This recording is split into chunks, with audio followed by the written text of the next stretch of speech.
Patuloy ang mainit na panahon at ito ay sasalubong sa buwan ng Abril. Bukas, magpapatuloy ito yung panahon ayon sa pag-aasa. Ito ay dulot ng high pressure area na umiiral dyan sa Hilagang Pasipiko. Ang easterlies naman ay magdadala ng mas mainit na panahon lalo na sa Southern Luzon, Visayas at sa Mindanao.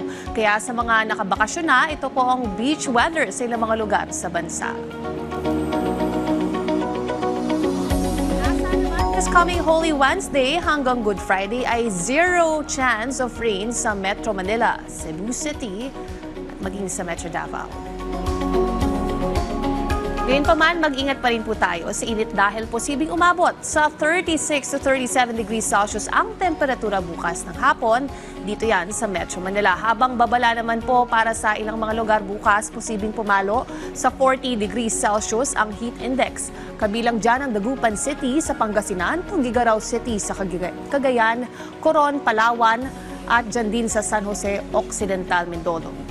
Paalala po, para maiwasan ang heat exhaustion o heat stroke, magbaon ng panangga sa init, magsuot ng sunscreen at kung maaari iwasan ng outdoor activities sa tanghali at hapon. Keep safe at stay hydrated. Laging tandaan, may tamang oras para sa bawat Pilipino. Panapanahon lang yan.